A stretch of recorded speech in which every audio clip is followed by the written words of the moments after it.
Recently, it's been brought to the public's attention that Bill Cosby will go on trial for the alleged sexual assault of Andrea Constand.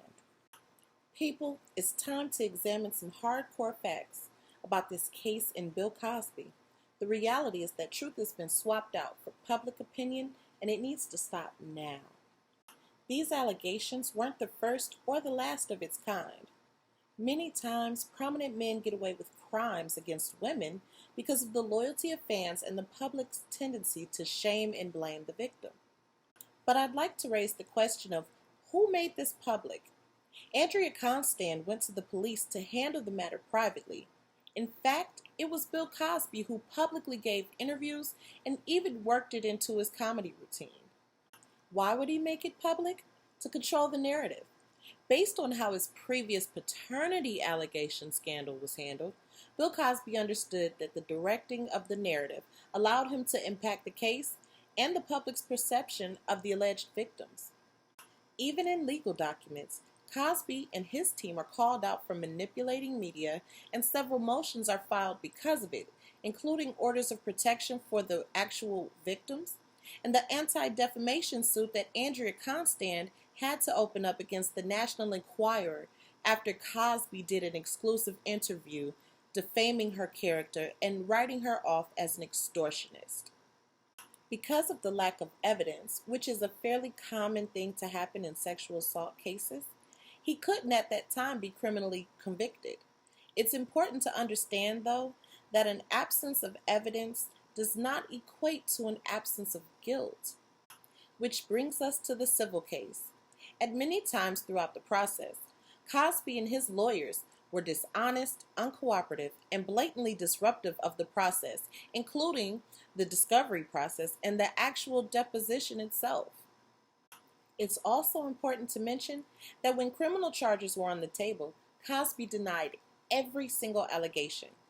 But when he was assured that he would not face criminal prosecution, his story magically changed. We cannot ignore the fact that throughout the 70s, he admitted to obtaining 7 different Quaalude prescriptions and admitted that the purpose of the Quaaludes was to use them on women to have sex with them. Quaaludes at this point were roughly 300 milligrams per dose. Quaaludes give a euphoric, groggy sleeping feeling, but taking too many can have numbing side effects. Bill Cosby, in his deposition, admits to giving Andrea Constand 3 pills at once. In the 70s, Quaaludes were the predator's drug of choice because of its ability of incapacitating its users. And even after being stored for decades, they are still somewhat potent, which is why he gave her 3 to ensure the effects.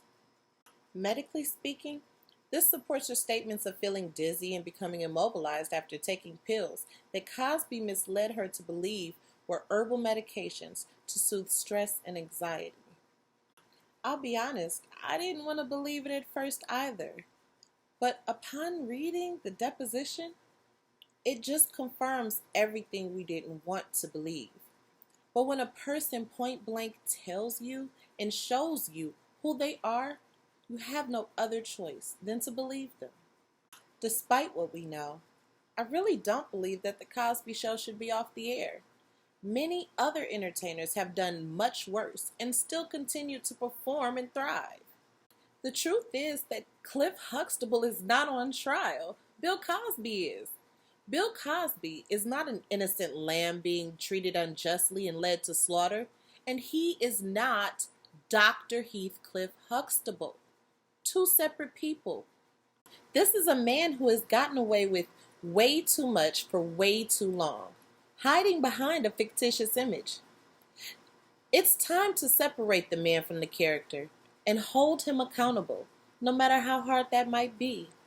It's best for you, it's best for me, and honestly, it's best for everyone to know that there is a clear difference between the people that play characters and the characters themselves. You can't assume that one is the same as the other.